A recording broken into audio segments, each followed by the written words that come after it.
We're live. We're live, finally. Hello, everybody. Sorry, we just figured out that you shouldn't create and schedule a live chat on your mobile and then try and do it live on the computer, because then it all falls apart and doesn't want to work. So we'll just give a second so that everybody can join this new link. Just give me a moment to share it, please. And apologies for the technical difficulties. That's why I wanted to try this before we officially start committing to to our weekly sessions, because so we can see how it works. Let me just put the link here in Telegram for everybody, so we'll be with you guys shortly. Yeah, we're all coughing in the house. Sorry, we're a bit sick. I've just recovered from a very, very bad flu. Andrew's starting to cough. My mom is sick. We're all sick. So apologies for all the coughing going on. So we wanted to just test this out today, have a chat with you guys, say hello. Obviously, it's something we want to try and do weekly or monthly, whatever time will permit. And yeah, we just wanted to touch base with everybody and have a chat, see if there's any questions. Oh, thanks, Andy. Thanks for sharing the link for me. Maybe just drop it on Twitter as well under the tweet. That would be very kind. Thank you. Yes, so a few things that we'll probably just touch on today is mainnet that's coming out soon, the audit, and then community activities that we've got planned that's in the works. So I think we should kick off with some audit news. I think we should kick off with the background. Oh, that. Because, everybody who there's the coughing. Everybody who sort of saw us at Consensus and had a look at the videos and all of that sort of thing. Yes, that's the actual background from Consensus. All the way from New York. All the way from New York. Yes, it did end up in our bags, pretty much like everyone else's booth at Consensus. We paid for it, so, well, you know what? Hello, Sherman. We're going to keep it. Yes. It's for, it looks everybody. Pretty. We like it. Yeah, it's an awesome background. Okay, you want audit? Yes, stuff. Let's talk about the audit. It's coming to a close this week. Yes, audit is on track to finish at the end of this week. The report on the audit itself will only be delivered once the processes are complete. So Friday, we're looking good for end of day Friday, sort of Europe time, in order for it to be completed. The report will then take a few days after that to come out. In the meantime, we are taking a look. We're already starting on the things that have been reported by Red4Sec. There's a few. There's a few interesting ones. There's some, and also some good advice that actually came from the team itself.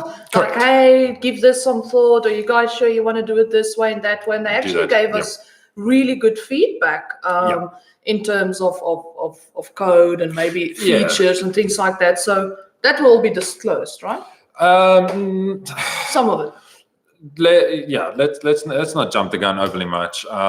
There's reports that are going to be put together in terms of what were the issues that were found, what were the bits and pieces, and then sort of as the whole thing wraps up, then we'll be putting out there'll be an executive summary of what took place, sort of like what all the different bits and pieces were, what was found, has it been fixed, has it been approved, all of that sort of thing. That'll happen once we've gone through all of the issues. And then we'll also be releasing the official report. And potentially at the same time, there is some responsible disclosure that we have to do because, well, we found some very interesting things, which, they found some very interesting things, which we have to let people know about. Yeah, we have to let other projects know. But yeah, it's all looking on track. Yeah, so the audit process, just to give people a bit of an insight, you guys been working through Jira and you've been checking that every day with the Arcadia dev team, and you've been having meetings with Red4Sec weekly? So there are two separate issue tracking systems which I have to manage, which is always fun.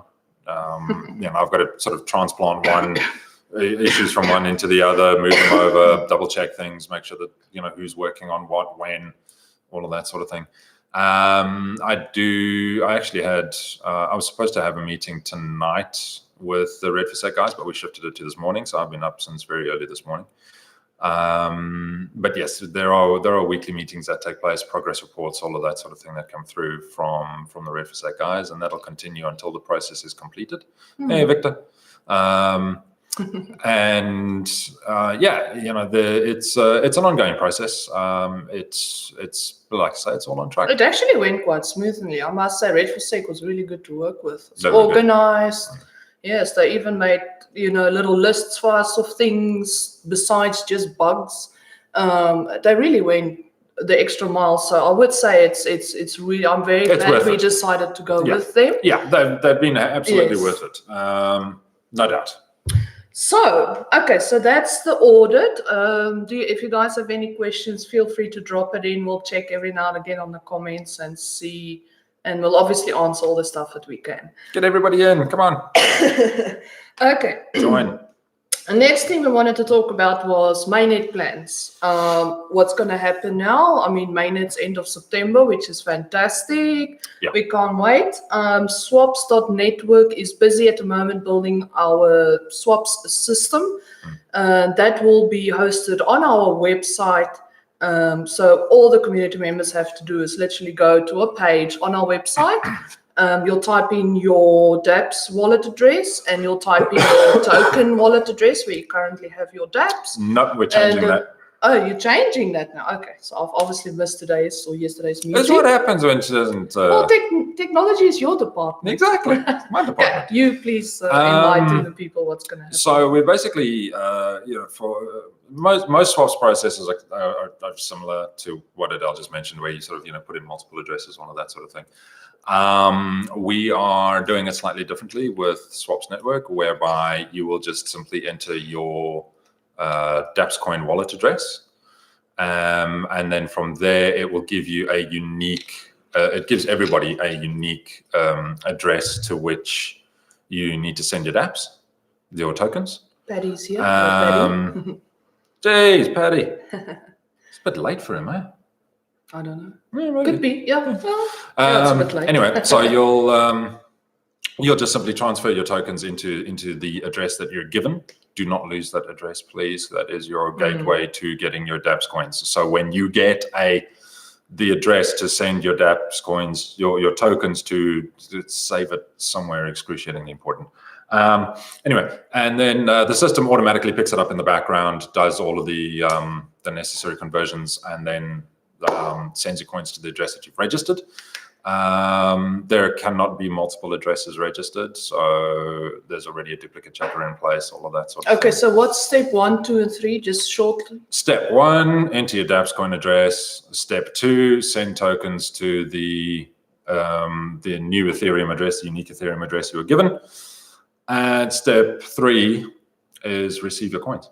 Okay, This is as simple as that. The back end will be complicated, but the front end will be plain and simple for everybody to use. So that was one thing you and I really sat down a lot, is looking at the UI, going back and forth with the swaps team and saying, no, this step seems unnecessary, or this seems confusing, and they eliminated so much, and it's literally now just very simple. Yeah, I mean, okay, they were really great about it. They didn't give us any nonsense about it. It was a case of, look, this is too complex. Shave it down.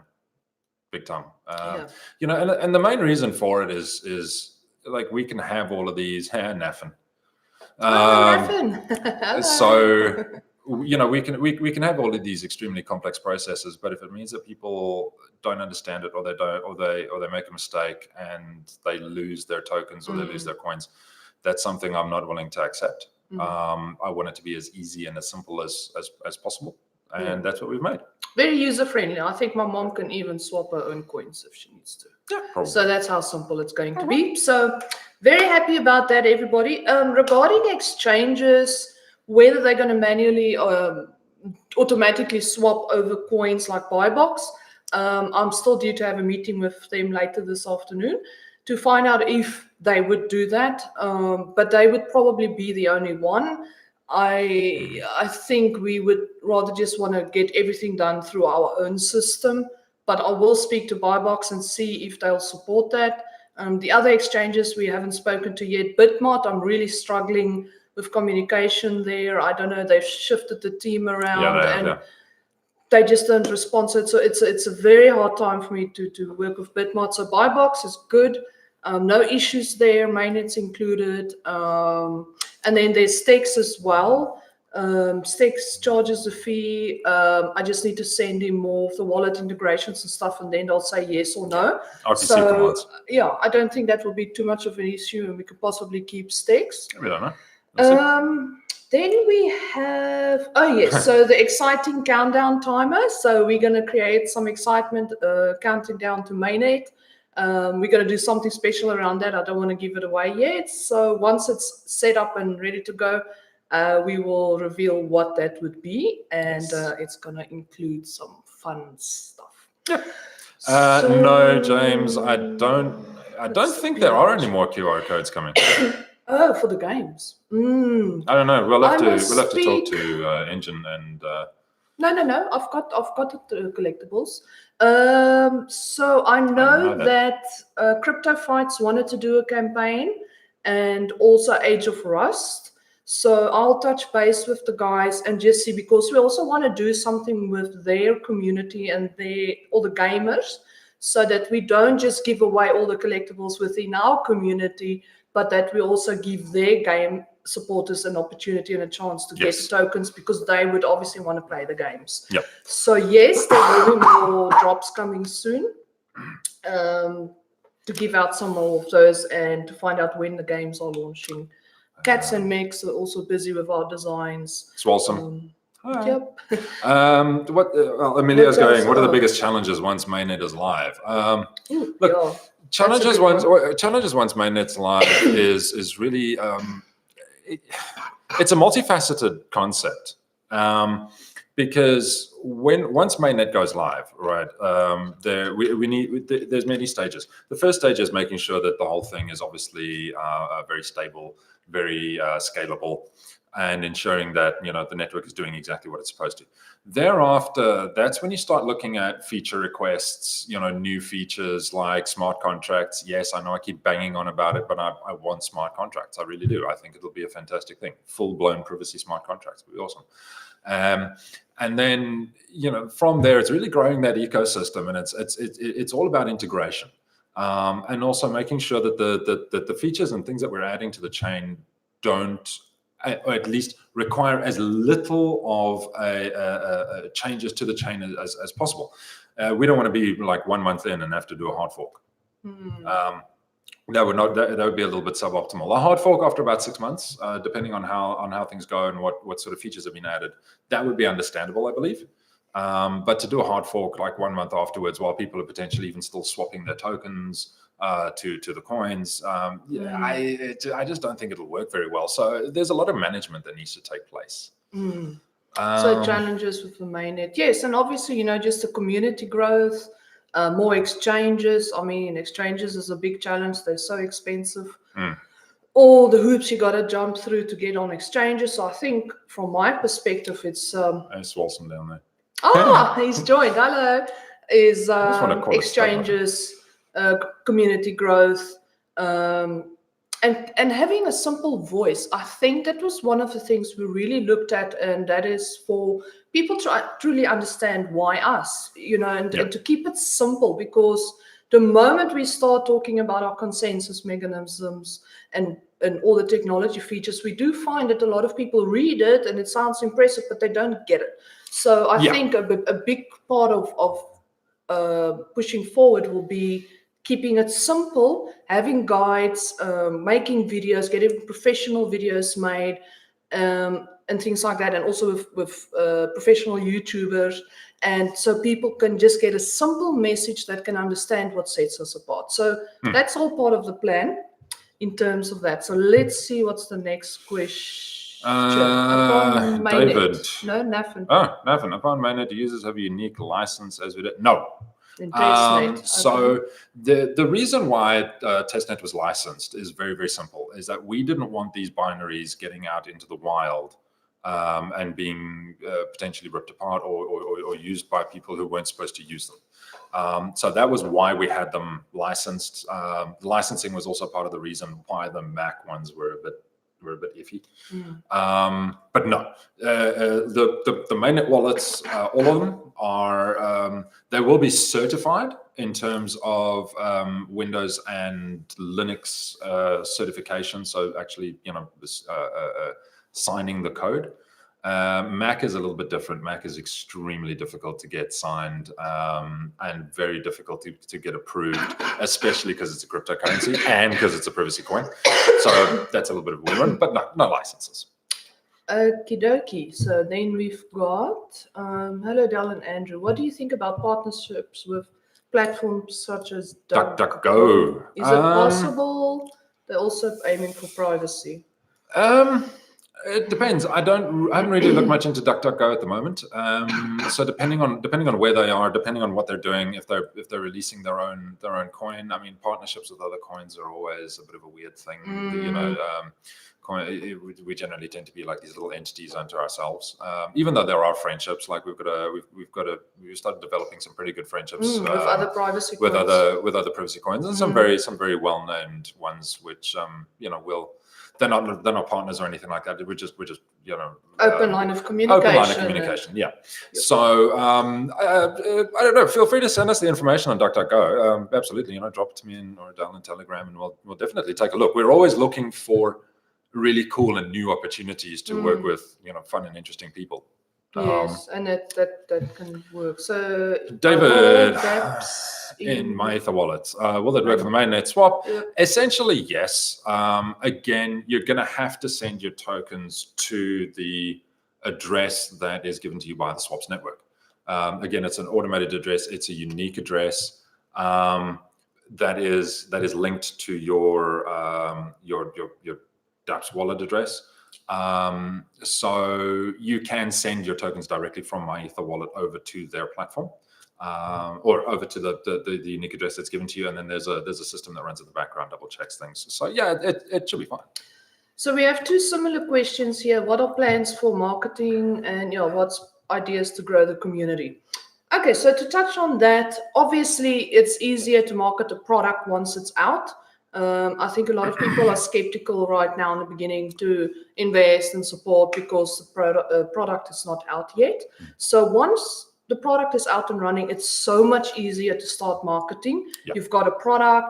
The code is open source because we're going open source the moment mainnet launches. So it's open source. People can dig in and have a look at it. They can see we're legit. It's working. It's been audited, all of that. So our job in terms of marketing community growth, I think, will become a lot easier once mainnet is out. Obviously, that will include a lot of community initiatives, a lot of Q&A. We're going to do more events. We're actually considering maybe doing either Moscow or Singapore before the end of the year. I am looking at the events to kind of see which ones would work. So obviously more events face-to-face, we find that really valuable with the people. I don't know if I could go to Moscow in the winter. It's cold. We got to do what we got to do. I don't like the cold. Yeah, and then it will obviously be working with online influencers, the YouTubers, people to write content, big crypto publications, things like that, where they cost a lot of money, but it's money well spent because we already have a product that they can talk about and people can see it's working. So that will be the next step of marketing once the mainnet is out. Yeah. So many people wanting to run masternodes. Can you tell us about masternode hosting services? Snowed, we've got Snowed. Yeah, so Snowed, Jin was an unfortunate scenario. I did have a chat with the founder of Jin about it, and they basically are building a brand new technology which they want to go all in on. And that meant that they were shutting down their masternode hosting service because for them it wasn't profitable enough in order to offset the costs of running the VPSs, all of that sort of thing. So it was a bit of bit of a shock, but that it was kind of understandable in a way from his perspective. I'd have liked a little bit of forewarning, but it is what it is. Snowed is currently the partner that we have. I mean, realistically, you guys can you can look at Vulture. Vulture offer quite a good service. They're not necessarily partnered yet. One that Andy said is with the Resistance IO. We're taking a look at staking labs as well. There are a few organizations that we're taking a look into. Obviously, we don't just jump at these guys are really, really good. Okay, yeah, let's just jump into a partnership. No, we want to organize. We want to make sure that these places are vetted, that we understand who the owners are, who the founders are, and what is their process, what are their bits and pieces. And is it going to be good? Exchanges, yeah. It's like if we don't do our due diligence, probably somebody's going to get hurt somewhere along the line, and that's just not a risk that we want to take. Yeah. Oh, here's one that's an interesting question from Swolsom, and I remember we spoke about this initially when mainnet launches, the initial thing with nodes and running all of that. So is there any internal estimates on how many nodes will be running by the time mainnet goes live? Okay. So I had a chat with the devs this morning. I know a lot of coins, and I'm going to get, there's probably a lot of people that are using nerves are going to get touched. I know there are a lot of coins, specifically proof of stake based coins, that sort of have this pre-mine, and then they stake their pre-mine, and then they make it open to the public. What we're doing is we are going to have, we're going to have 24 servers, 24 nodes up and running. So essentially, we want to cut down the time between when the chain actually goes live, proof of work ends, and everybody sort of starts getting onto this chain. We want to really get it down to I want it within the hour, basically. But what there's going to be 12 master nodes and 12 staking nodes that are going to be essentially sort of owned by the team, that are going to be set up initially to get the network up and running. We will make all 24 addresses known to everybody. We will also provide the public view keys, so that people can go in and actually see how much this node has earned, et cetera, et cetera. And once the network is strong enough that we're happy that that we can take those servers offline and it's not going to make a difference to the network, we'll pull those servers offline, and then the earned rewards from those nodes, we will then, through potentially a competition or some another distribution mechanism, we'll give it back to the community. To be some lucky person who wins, X odd number of DAPS for free, basically, or for maybe another dance competition or drumming or something. Or backbound. You can start those once mainnet's up. So that's what's going to happen. We do want to support the network going live. We want to make sure that it's up and running nicely and going well. And then, like I say, once we know what the metrics are, we'll then pull those nodes offline, and as I say, we'll dish out the whatever profit was made by those nodes to the community. Okay, so we have here, we're doing well. Doing well. Thank Love you. yous. Yeah, mate. Will the speech from Futurist Conference be released? Which one? We didn't do a speech at Futurist, so no. We were going to, but... Oh, they said they wanted a female. They wanted a female. I couldn't go. And they didn't want you. So. They didn't want me. They didn't want me. I'm not feminine enough. I don't have the hair. Hair. For masternodes, what's the average return on investment? It's around about 4%. We spoke about community. Are there external investors in the DAPS project? Mainnet is very expensive. No, there are no external investors. We have no external money in the project. Everything that's in the project has come from you lovely people. For keeping the market going. Yeah.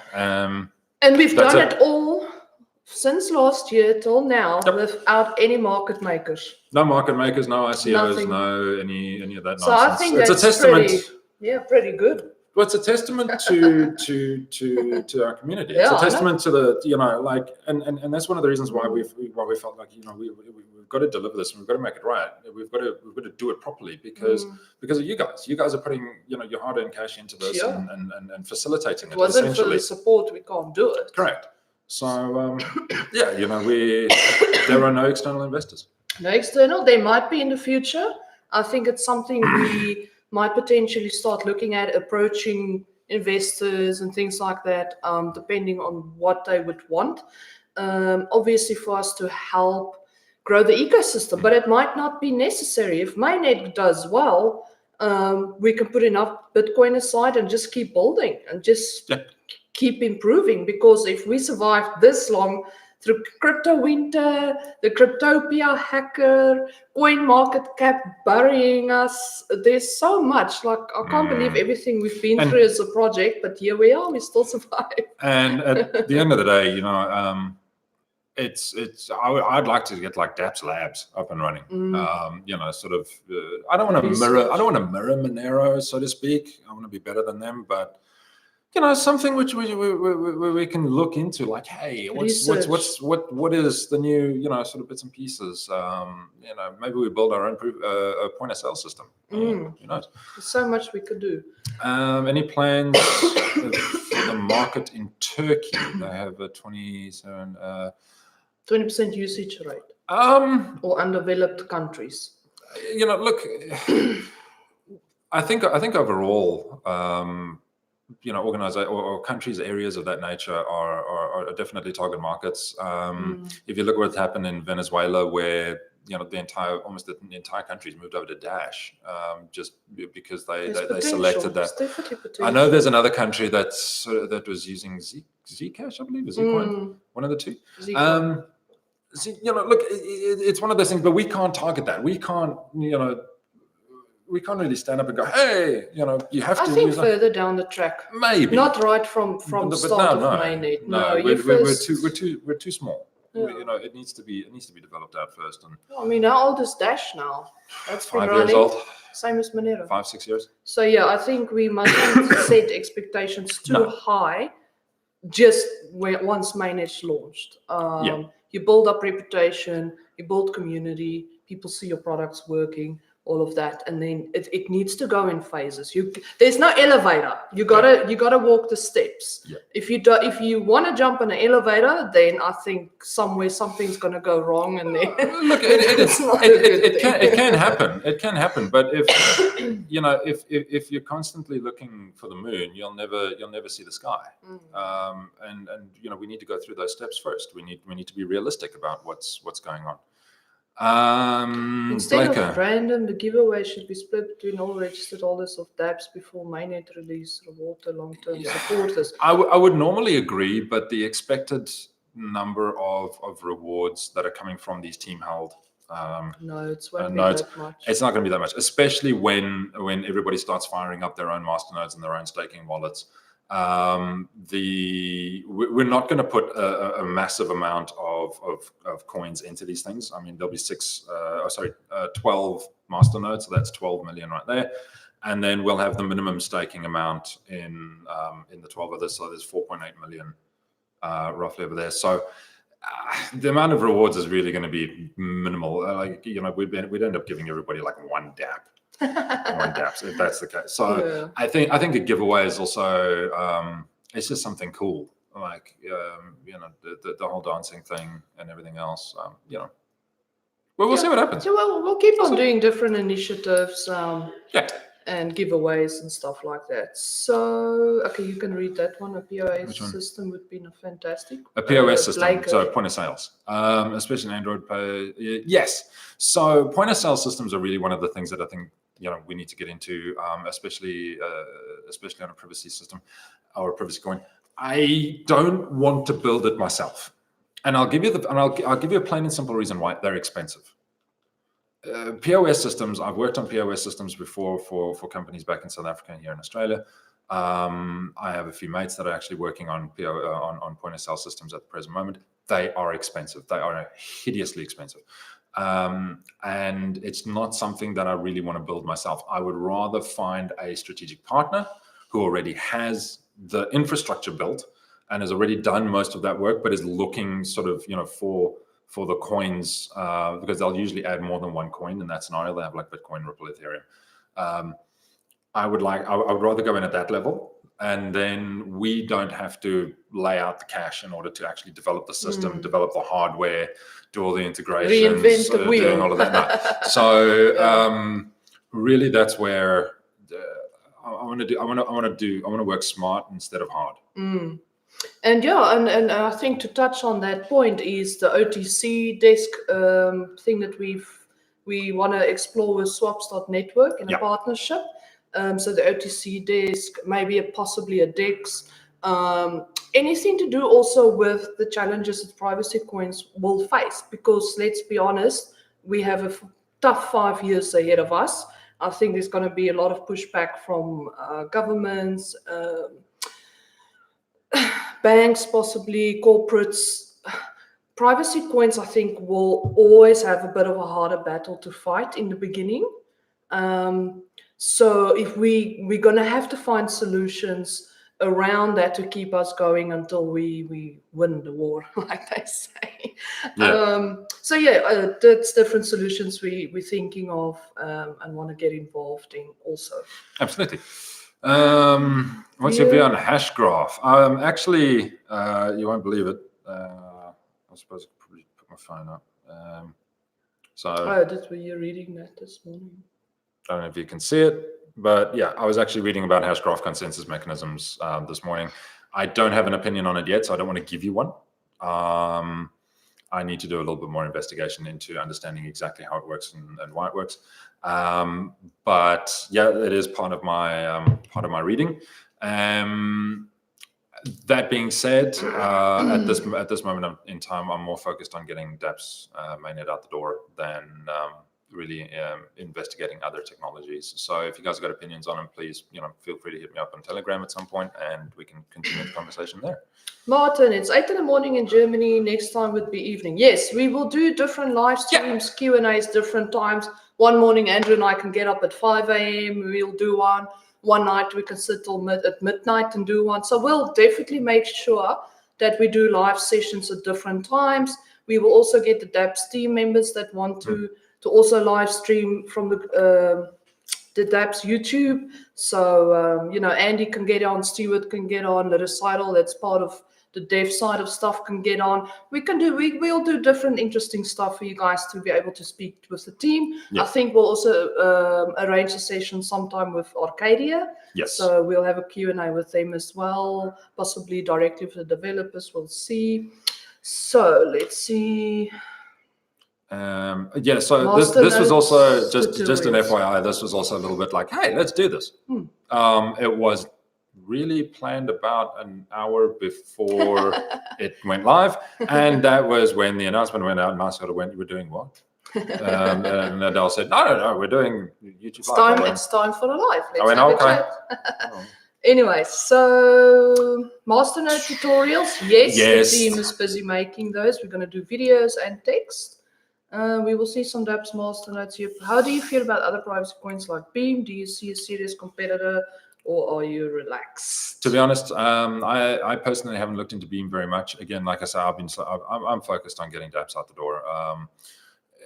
In terms of competitors, let's have a look at some of the newer ones. Yeah, we'll be taking a look at it. But to be honest, comparisons at this particular point in time, I wouldn't be able to tell you. And I'm as everybody knows, especially the people that have met me in person, they'll tell you the same thing. I'm honest to a fault. Like, if I don't know, I'll tell you I don't know. Yeah. So have a look. You've got some reading to do this weekend, and then you can give some opinions. It cuts into my beer time. Anything you could say about the audit? Emilio, once the video is finished, you can rewind. We spoke about the audit right at the beginning. That's what Andy says. POS system sounds good. Partnership sounds way easier. Completely understand. Long-term builder system, selling usage rights can become an investment for the team. That is true. But again, it comes down to licensing. And when you're licensing a product, who owns it? Who owns the product?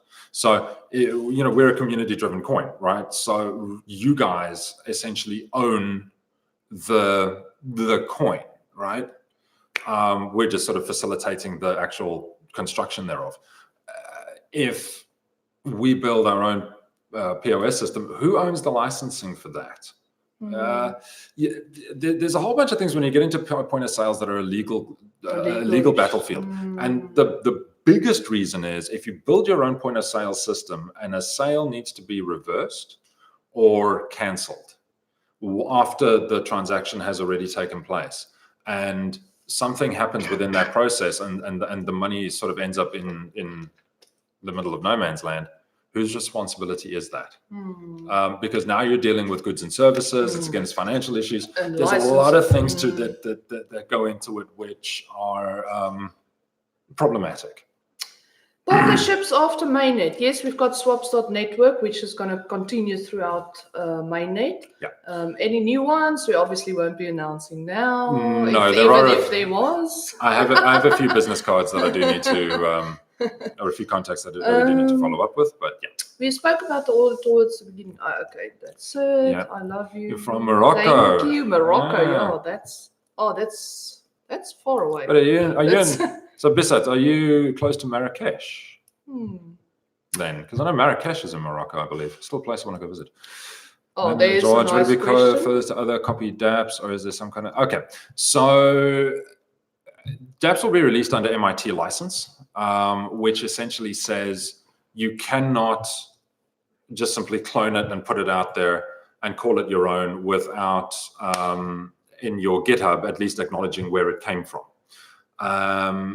At that point, if let's say, for example, somebody copies it and they don't acknowledge us in it, and we discover this, that's when legal action can take place under MIT licensing. So, for example, the DAPS code is under MIT license from PIVX, because that's where we forked from initially. So we have to say, forked from PIVX, just like they had to say, they forked from Dash, who forked from Bitcoin, et cetera, et cetera. So you do have like this traceability. But yeah, it does mean that it's going open source. That's what the whole crypto community is about, is open source. It's out there. You want to use it, use it.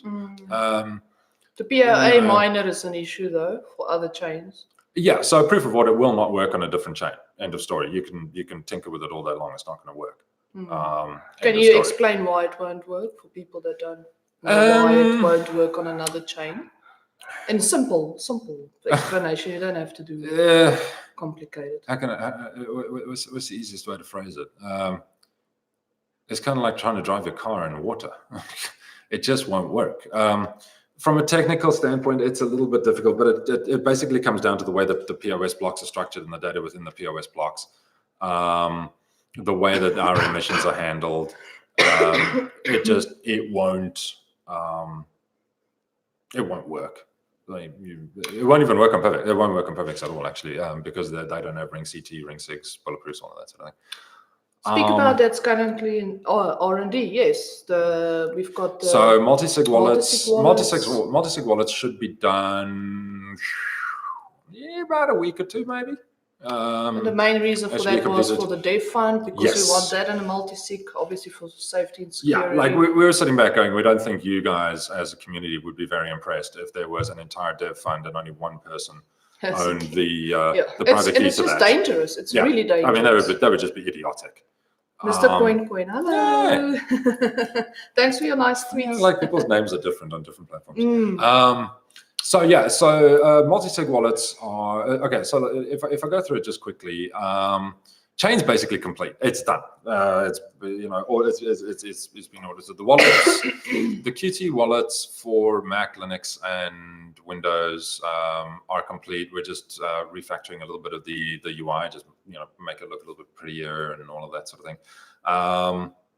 Block Explorer's got a few little bits and pieces to go through. Can we talk about the ring thing? The ring. What are we? Ring CT. There we go. I'm sick. Sorry for those that just tuned in. Yeah, she wants to talk about the ring thing. I'm still recovering from a flu. I've been so sick. There was actually like 2 days I could hardly speak. I know, I enjoyed it. But you got to work. We do. So, I suppose might as well. Why not? Yeah, it's nice information I know, for the, right? for the Okay, community. so you For guys those watching will know first. That's nice. So- I'm just going so- to get some more water. Hello to everybody who is in here. You're about to hear this news before anybody else, including even the moderators, actually. So you can quiz them on it afterwards. Although I can see there's a chunk of them in here, so they're probably going to.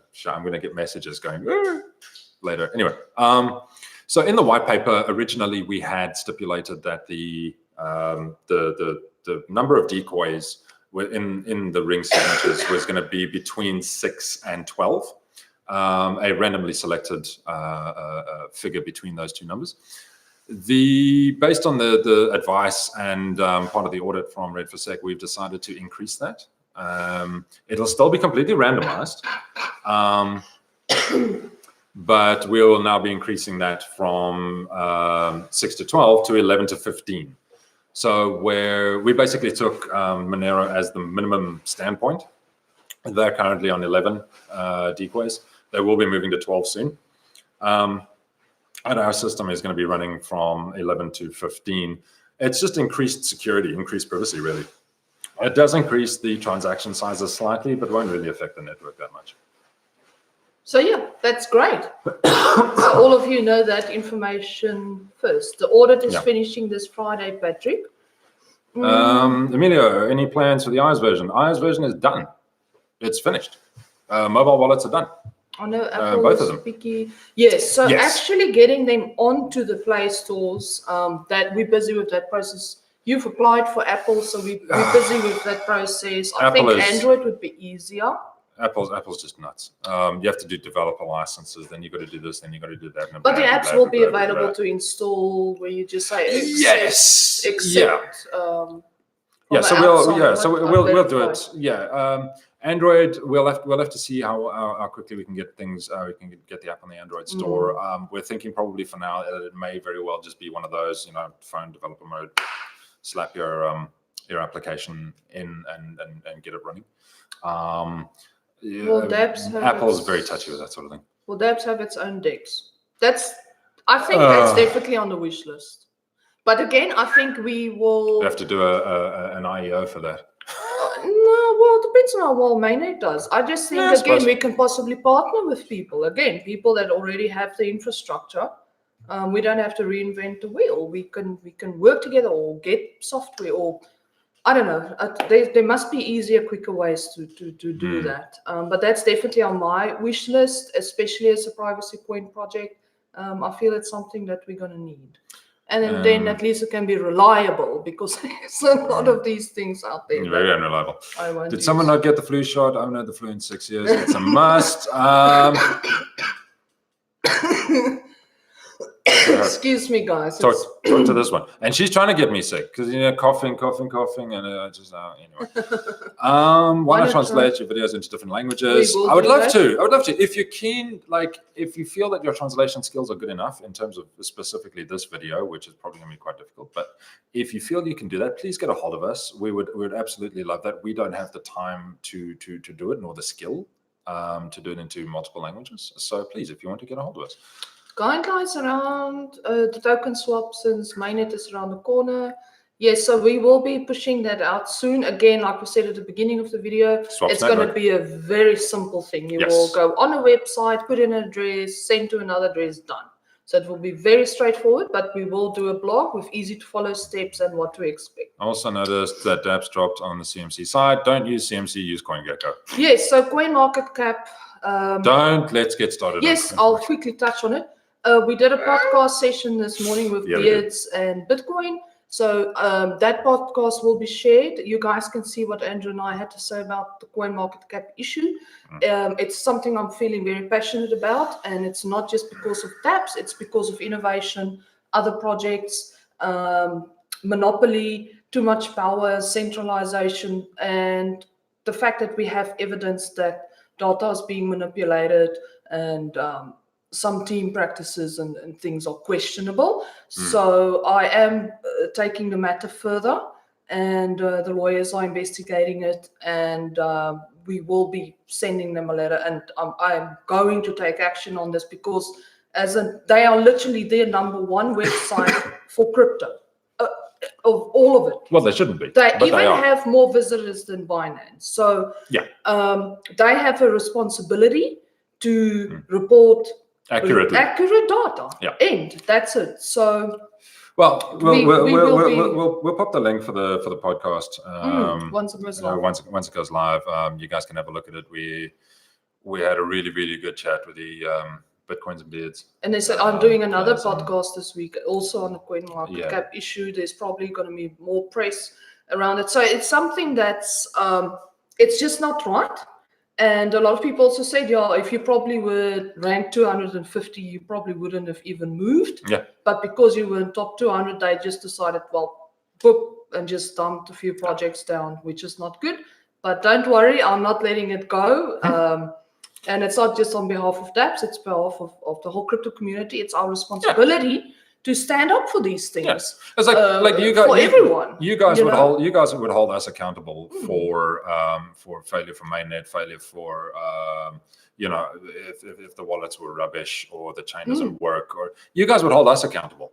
And we as a community need to hold CoinMarketCap, and I don't just mean us DAPS. I mean crypto as a whole community needs to hold each other accountable, because otherwise we're going to end up in a scenario where it's going to be another Facebook, and it's going to be Cambridge Analytica all over again, and it's But anyway, there's more on that in the podcast. Let's not drum on too much about that one.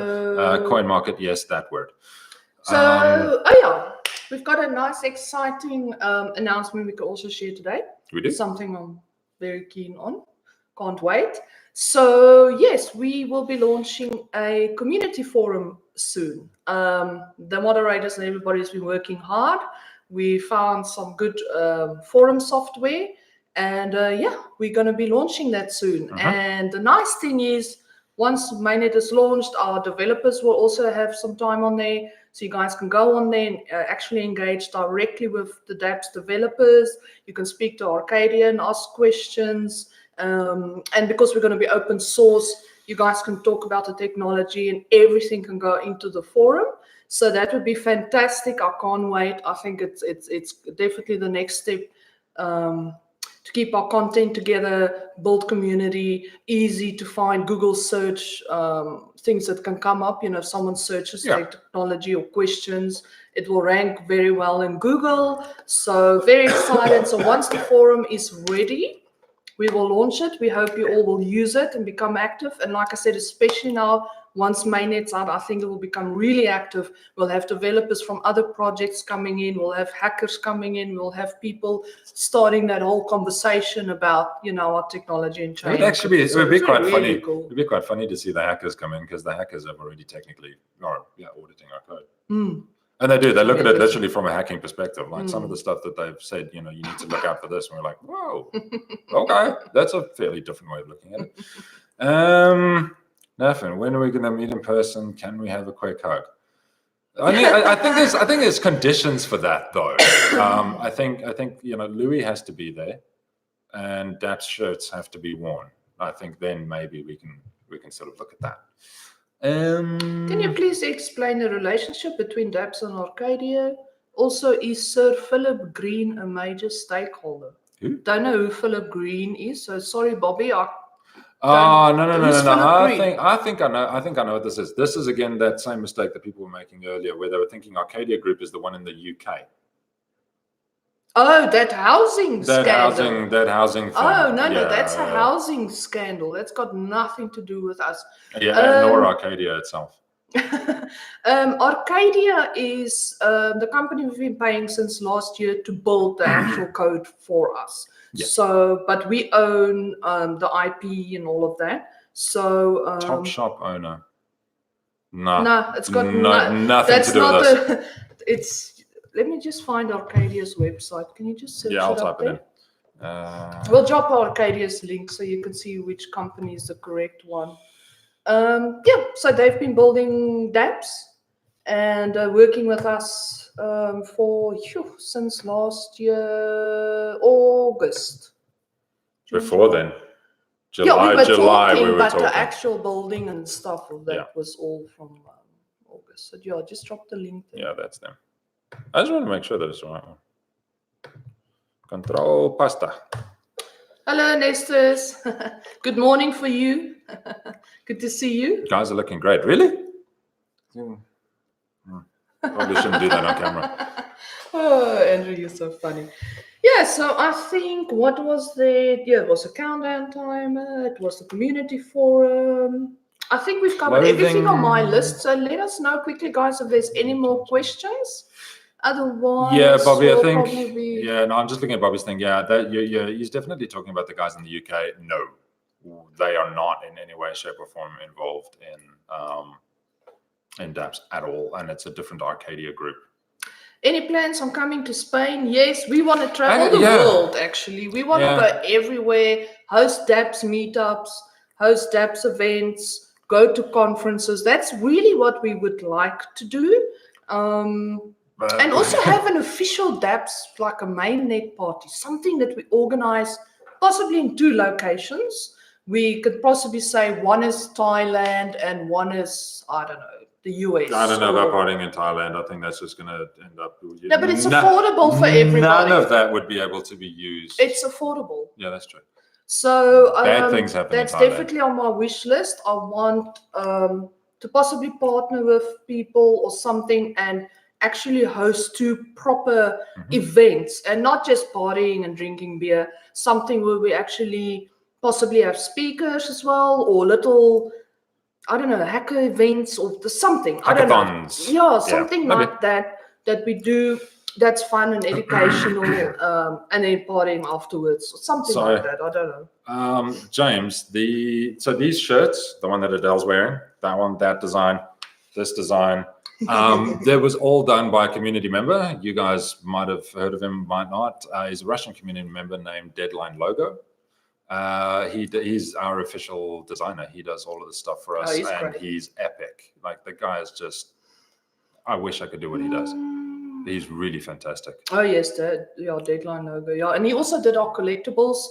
I worked with him closely with him and Lavris. Lavris is our Russian one of our Russian community leader. Yeah, he's a leader, yes. And we just worked, and I just went back and forth. We went with ideas and what it is we were looking for. And it's actually quite funny when you look back at the beginning of the designs and to where it actually turned out. We must actually do a blog one day and show the people how that came about. It's a really beautiful story. But it was a huge success, and I can't wait for the games to come out. That's going to be really cool. Is Australia ever having a crypto conference that you guys would be attending? You know, that's the funny thing is there are no crypto conferences in Australia, even though Australia is actually quite... Big. It's not very big. Yeah. Ooh, don't me. Stop pulling your face. I'm not pulling my face. I've got a cough coming up here. You look terrible on camera. You pull your face. Sorry, I'm not a model. Look, crypto conferences in Australia are generally just not worth it. Putting them together would be an absolute nightmare. We may do a roadshow, sort of go around from city to city to city. Yes, we could do that. To do that. Again, though, it's got to be sort of... we don't want to do things. We don't just want to randomly just up and do things, because obviously every little thing that we do costs money. So it's got to have bang for buck. If it doesn't have bang for buck, we can't justify doing it. Consensus was bang for buck. The futurist in Canada, good bang for buck.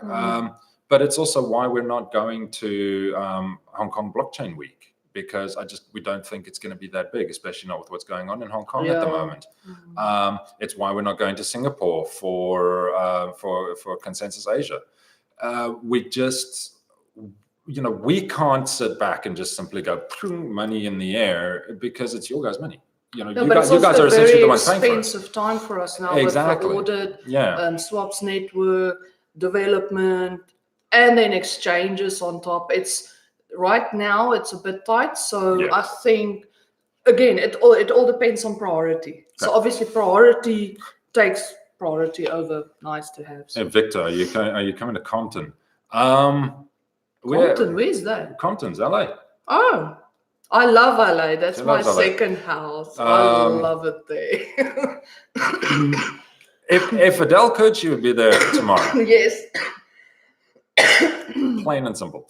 But no, we don't have any. I mean, look, if there's a crypto conference going on and there's a very valid reason for us to be there and it's affordable and again it's that bang for buck, then sure, we'll definitely be there. Oh, we might go to Vegas for the crypto con that's happening in October. Someone mentioned that, so we might. Maybe depends. Then we have. How often we'll do Q&As? Probably quite often. Especially with the technology that's going to be out soon. There's going to be a lot of things to talk about. So this one's a little bit ad hoc, but we might sort other ones out. The DAPS was looking pretty wide. Wide during testnet. Would be same on mainnet, or would the size be reduced? Able and portable. Yes, so it will scale. Okay, it scale. No, it doesn't scale to mobile. So the wallet itself is obviously scaled according to your whatever the settings are on your PC. I remember that issue. Yes. Yeah. So remember, we've got. There's a lot of information that we've got to put in there. There's a lot of stuff that we've got going on, and one of the things that we were trying to really sort out was usage of the real estate that we have in that space. So the wallets I don't think they'll change much from. Well, let's put it this way: the dimensions won't change much from what you guys saw in the beta test. I think it would look better, scale better. Because I remember when we pulled it up for consensus, we also struggled with the screen. It can be moved, but there's a certain minimum size that it really has to be in order for the information to be usable. You try colloidal silver. What is colloidal silver? That sounds there. James said, I don't know what colloidal silver is, and I'm worried you're saying it will knock your colds overnight. Okay. So we have to look that up. It's the ingredient of something. Okay. Did DAPS get much interest from investors at the conferences you guys attended? Did DAPS get much interest from the investors from the conferences you guys attended, like Consensus and Futurist? One last question: are you looking at any big exchanges after mainnet launch? I'll answer the first one. The second one. You want to do the second one? Okay, you can. All right, you can do the exchanges. You can deal with the exchanges. I won't. I'll avoid that question. I'll avoid that question like the plague. So, look, the conferences themselves are not really investor geared because there's very few public days. If people didn't buy a ticket, they generally tend to, they're not allowed. It's not like there was these big sort of public things where 7,000-8,000 people could just simply come walking through. So it was more geared towards the actual organizations themselves. It's really more along the lines of going to see different projects and seeing what they're about. So for us it was successful. I think Consensus was extremely successful because we did meet quite a few people who had no clue about DAPS, but walked away from the table either loving us or very interested. Yes. There weren't many people who walked away or at least the feedback that we had went, you don't like these people at all. There were guys that actually came back. They kept coming back, and it wasn't just for the shirts. It was to continue conversations. Yeah. So for that, I wouldn't say necessarily that we picked up more investors per se, but the way brand that everything, awareness. the brand awareness and the understanding that other organizations had as to who we are and what we're doing, I think that increased dramatically. Meeting more credibility. Like meeting Ivan on Tech. Face out there. No, like meeting Ivan on Tech, meeting the guys from Henry Sue from Proctagon, Kenny. Guys in Singapore, that company. What they called? Daniel and them. Daniel, they're not in Singapore. They're in Shanghai. Right. Yeah.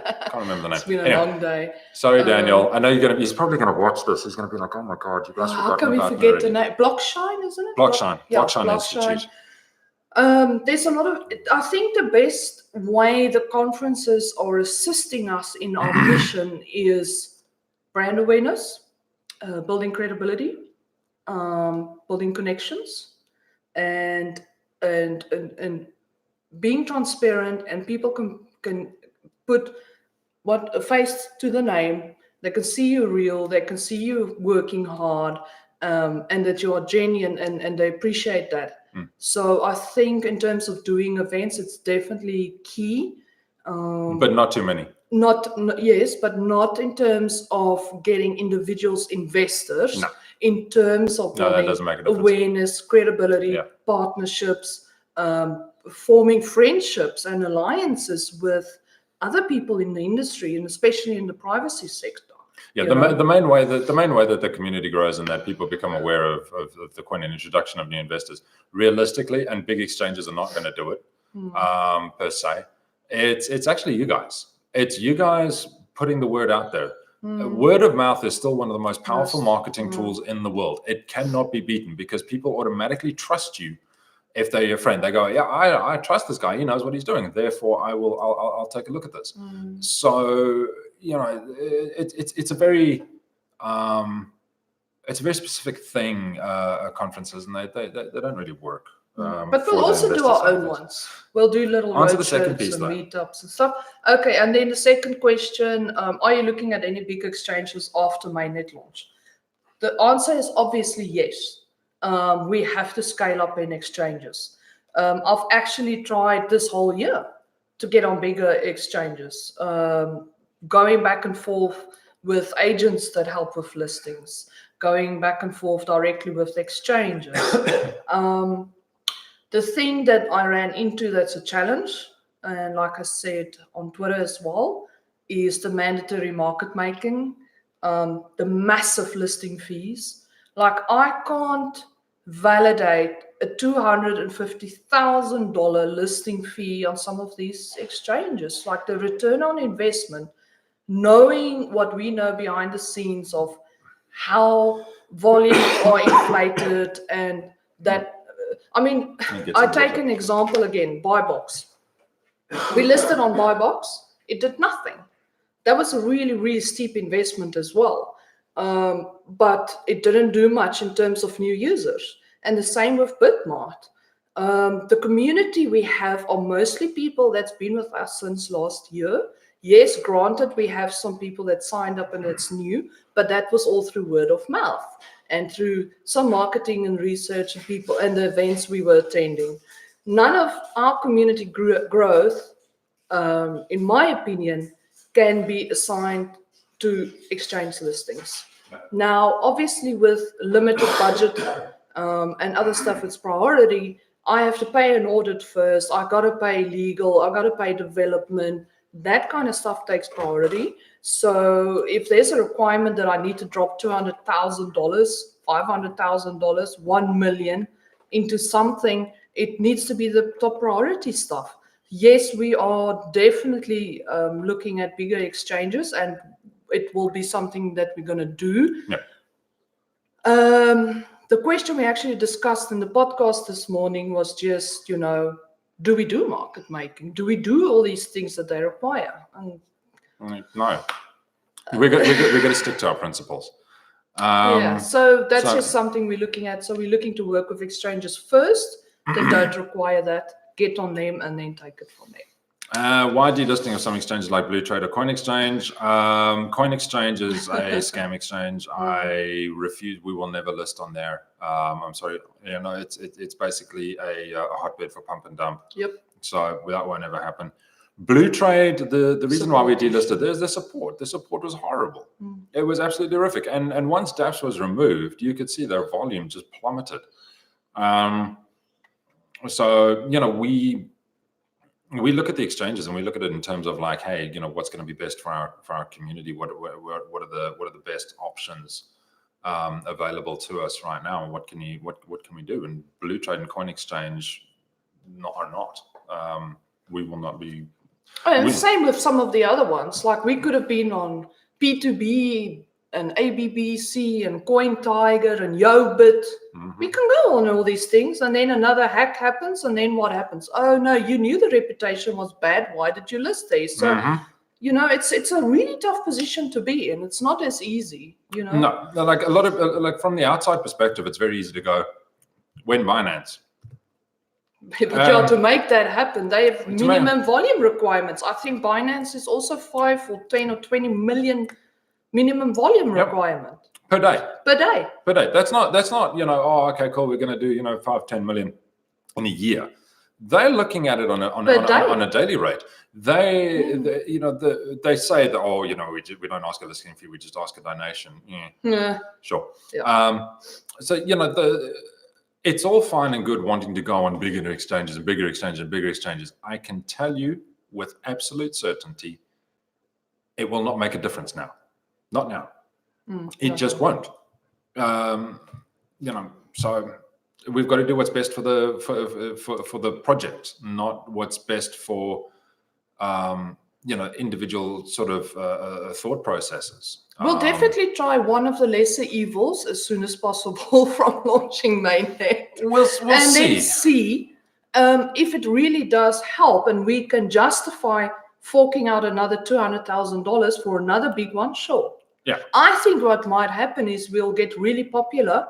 We're going to do really, really well on buy box and maybe like stakes on these little ones. And I think some of the bigger exchanges might actually ask us to please list there for free. Yeah. I think that might happen. That's what I'm hoping. That's exactly what Hudo's talking about there as well. Totally agree about the exchanges. If your product is good enough, people will find your coin.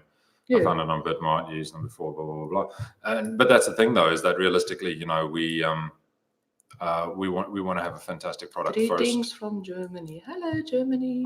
Okay, so we've got. Will it be easy to implement the wallet to exchanges? So you don't implement the wallet on exchanges. You actually implement the daemon. So I think what we have to do is a little bit more technical. We have to create an understanding that the wallet and the daemon are two completely separate concepts. They are tied together by the fact that the wallet is the graphic representation of what the daemon is doing at that point, and you can you're sort of remote controlling this other little internal app on your PC. But realistically, you can take the QT wallet out and you can just have the daemon and execute a command line RPC commands and things like that on the wallet itself. So is it very easy? Yes. So that last question from Jay Gobel, do I understand correctly that Red4Sec found some bugs in the chain that will affect other chains? And by the way, okay, you look at exchanges in a good way, and do the other chains have big or small problems? No comment right now. That's part of responsible disclosure. That will be done. That'll be done later. So sorry, we can't comment on it right now. I'm not going to comment on it right now. Wait for the report to come out. It wouldn't be right. It wouldn't be right. That's what, just like I said in Telegram, we don't want to start speculation. Yes. So just wait for the report. So big. I mean, I'm not that big. I'm only 6'5". No. Yes, responsible disclosure. Correct. Responsible disclosure. Now, the issues that have that we have potentially found, or the issues that we have found that we believe may be in other projects, the size of it is not for us to determine. It's up to them to understand what the issue is. Yeah. So, but again, I'm not going to throw any other projects under the bus. I don't want to be. We don't want to pull. Don't. I know what you're going to. I don't. There were some bad choices made by some projects with regards to disclosing issues a little while ago. Everybody knows about it. We're not going to follow that path. We'll do things the right way. So that's good. This will speak volumes for DAPS and the path you chose with doing the audit. Yes, and again, I think the audit was the single best thing we could ever do. Well, even though we got shouted at for it though. We took massive amounts of flack from the community. But you know, it's late, and you should have done this. And mainnet was actually on date. It was on target from Arcadia's perspective in terms of building the code. It was on target. Target. But if we launched without that audit, it's just the delay for getting the audit done. And I mean, the audit quotes we got was for a very long time, and RedForSec went out of their way to accompany us to get it done within the 2 months, because we just said, guys, listen, we need to just do it in the next quarter. So look, realistically, it was the best thing. Realistically, I've been in IT for 2 decades, right? As some of you may know, some of you may not. I have seen what happens when you don't get things tested, and get your code audited, and etc. And it goes out into the wild. And the last thing you want to do, especially as a cryptocurrency, is go out into the wild with exploits whereby people can steal or duplicate or do something to the chain that causes them to have an unfair advantage of everybody else. And trust me when I tell you, there are a lot of exploits out there that you don't even know about. The people haven't even figured out, or people have figured it out, but they're keeping quiet about it because that is making them so much money.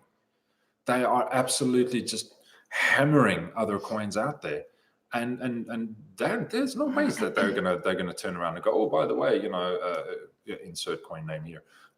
You guys have got this problem, because they're making a ton off of it. So for us, we wanted to mitigate that problem.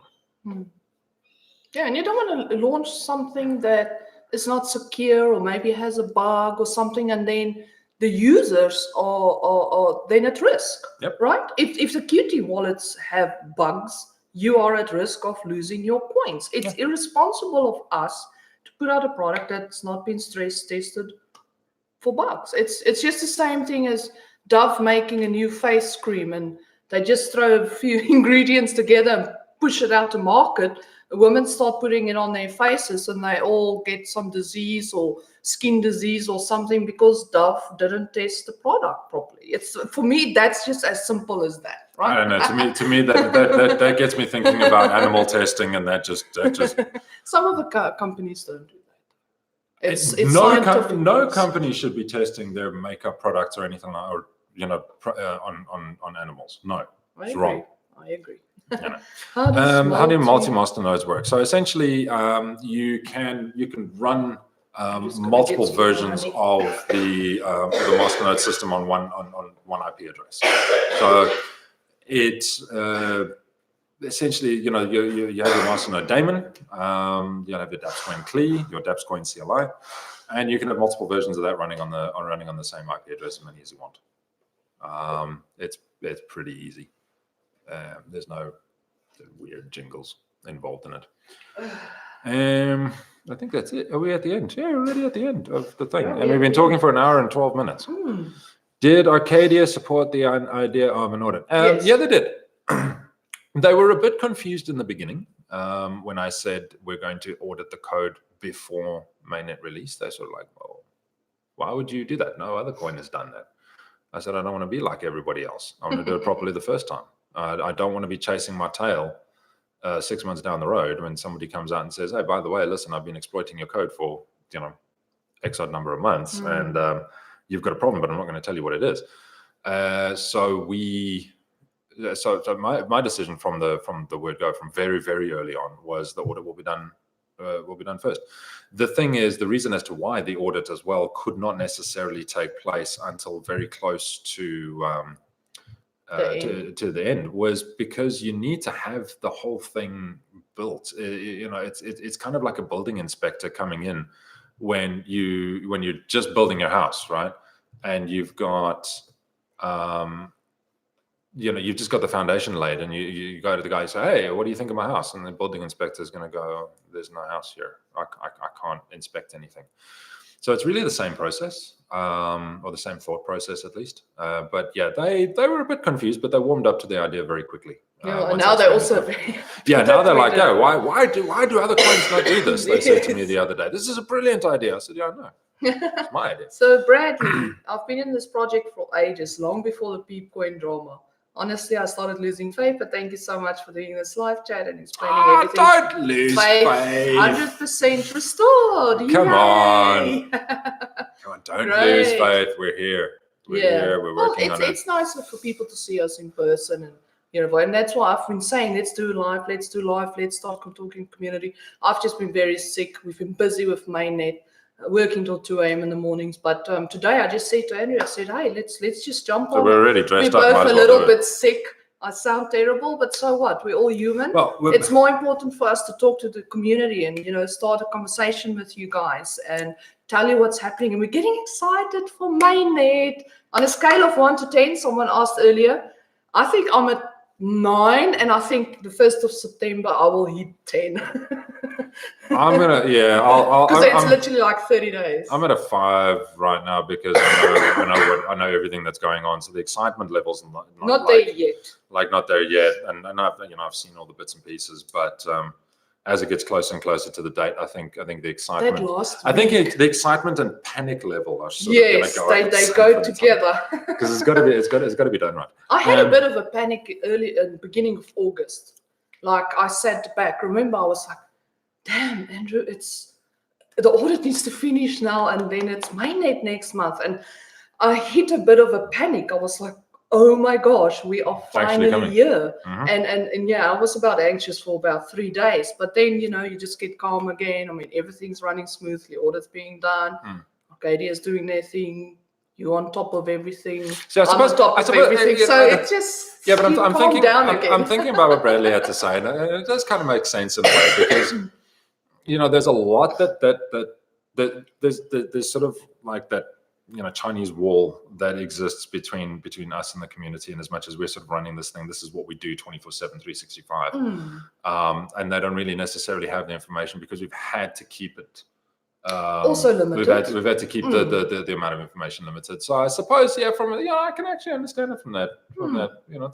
Brad. I know that was cheesy, but forgive me. So yes, we'll definitely be doing more Q&As. We'll just jump on. I think it's an easier way to quickly explain stuff, especially going open source. Then we can start talking more about the technologies. It's not a shorter way. It's been an hour and 16 minutes. It's not a short way for us to explain. No, it is a short because sometimes typing on Telegram, you try and get a message across, but you can see the person is struggling. But when you talk and explain something, it's just so much easier to get. So it's better with the background too. I like the background. There it is. World's first staking chain implementing Ring CT and bulletproofs. Love it. Cool. So top-notch work, guys. Thank you so much. Yeah, and thanks for everybody for your support. I mean, like I said earlier, we couldn't build it if it wasn't for you. Yeah, it's and the projects, it's the budget's been running high to get this project built to where it is today. I think we're at $1 million mark. It's been expensive. It's not easy, and I can totally understand why a lot of projects fail in this industry, because it's very challenging, it's very expensive, and it's tough. You've got to have a bit of a thick skin as well, but you also got to really have a business mind and a marketing mind and a technology mind and a community. Like, there's so many facets that it takes to make something like this run. But again, though, it's not easy. But it's also not easy because we're not just going fork of coin, rebrand, flick it out into the wild and go, oh, there you go, yeah, we're with this brand new coin, and it's just a fork of the coin. You haven't changed anything. This is, I mean, we're looking at about 80% of the code is custom built, if not more. This shit is not cheap. I swore on YouTube. Is that it? I swore, who cares? It's not cheap, and to do it properly is we could literally just go, oh, there you go, there's some fork of something, some PIVX fork, or a fork of a fork of a fork of a fork, and flick it out there, and no. That's not. It brings no value. It doesn't solve any problems. How many people do we have on payroll? That's is classified information. Yeah. We have a lot of volunteers. That's one thing I can say. Most of the people involved in DAPS directly that you guys actually interact with are volunteers. But yeah, unfortunately, that's one of those questions that, we Look, I'm going to do a budget report again at the end of the year. which like last year I included everything. I said there how much the exchanges Which cost, you got in trouble for. how much the development cost here, because I was too specific. You were too specific. Costs. Yep, and you So got in trouble for it. Yeah, because I can't disclose hourly rates. Yep. So I won't do that again. But yes, I will do a budget report on so you guys can see where the dev fund has been going. Like I said, it hasn't been cheap. Oh no. Oh no, it is not. But it's worth it. I mean, that's what it takes to build a business. I mean, no business costs no money. You got to put money in to make money, and you got to pay developers. You got to pay for events. You got to, that's what it takes to build a business. There are some people that will be, yeah, that's what. The tagline, this shit isn't cheap. Yes, that's a good tag. The other thing as well is I know a lot of people are sort of wondering, like, oh, but how do we know these costs are real? Blah, blah, blah, blah. It's very simple. Whilst we're under contract, like for example with Red4Sec, until the audit is completed, and I think there's actually a time frame afterwards, we're actually not allowed to tell you how much it cost. And it's for a very simple reason, and that is that what people can do is they can take the amount of money that was paid. They can take, we say, oh, okay, it was X, however much. And they can then figure out what the time frame is that it took them to do it, and by that way they can work out their hourly rates. And then people can actually undercut the auditors, the competitors. So when these guys go to pitch for a new project, someone else is going to know that rate, and they're going to undercut them at a pitch at a different client. Or they'll say, "Why did you charge DAPS this rate, but now you're charging us this rate?" So we can understand. It's for them, it's we would love to be able to tell you guys, but it's not only going to break NDA, but it's also going to hurt their businesses, and we don't want to do that. So yeah. Okie dokie. I think that's the questions of the day. What's the time? Hour and a half nearly. Great Longbow. What? Hello, Great Longbow. That's also one of the DAPS mods. He's good. We've got a great team of people. The people that's now in the mod squad and management. I truly am blessed for us to be surrounded with such a great team. They work hard. They put up with us. They put up with us, which is good. We've got high standards as well, that we want the mods to keep up, and for the team and for the project. So we take this job very seriously, and we are blessed with a team that understands that vision and that follows what we feel is required to get us into a successful business. So I just want to give a shout out to the team. They're really, really great, and thanks for all the hard work in helping and helping you guys. They answer a lot of your questions, and they're going to be answering even more now with mainnet out. So kudos to the team. They're going to be answering a lot. We really appreciate them a lot. They're great, great bunch of people. And I think that brings us to the end of the show. Don't do that. It looks so creepy. Anyway, everybody, thank you so much for tuning in. We'll definitely be doing more. There won't be any coughing. Hopefully we'll get well soon. Yeah, right. Very excited for mainnet. Stay tuned for the forum launch. Stay tuned for the countdown timer reveal thingy we're going to do. That's going to be exciting. And what was the other thing? There was one other thing. Oh, and then the audit report and stuff is going to be published soon once it's done. And that's it. We've still, I mean, the audit finishes this week, but then we've got to fix all the issues. We've got to go through that. We've got to go through the approval process, all of that sort of thing. So, we'll let you guys know as soon as it's appropriate as to exactly what all the bits and pieces. Yes, and we'll get that guide out on the swaps process, how that would work. But like I said, it's going to be very simple and easy. It is extremely simple. The time frame, I think we will keep it open for quite a while. For the transition? Yeah, I mean, look, the way that it's built, the way that the Swapstart network solution is actually built is really quite good. We can leave it open for quite a sizable time frame. The only thing that it'll cost us is just some VPS server costs, just to keep all of the bits and pieces running. expect that it will be open for a while. We haven't finalized roughly like how long it's going to be, exactly. but I'm 99% sure it will be at least 2 months that we will leave it open. Just and then we've got the Cryptopia issue as well, which that I'm discussing with the lawyers, and then that's a whole different story. That's a different kettle of fish that I don't want to open up. So, but don't worry, we've got the lawyers onto it. Obviously, we have to also follow what they advise us to do, because at the end of the day, there's a bit of a liability. There's a lot of legal liability. Well, from me and Andrew's, from me and yours perspective, because we lead in the project. So if we make decisions on who gets what or not, and that there's kind of some form of degree where we can be held accountable. So we also have to look at ourselves and not get ourselves into trouble. The last thing I want to do is end up in jail for 10 years because now apparently I committed some fraud or something. I don't want to be involved. That's not what I see for myself in the future. So that's it. So we are done, guys. Thank you so much for tuning in. And we will do another session, and stay tuned for more updates this week. Yeah, we'll let you know. Have a good day or night. Peace. Bye.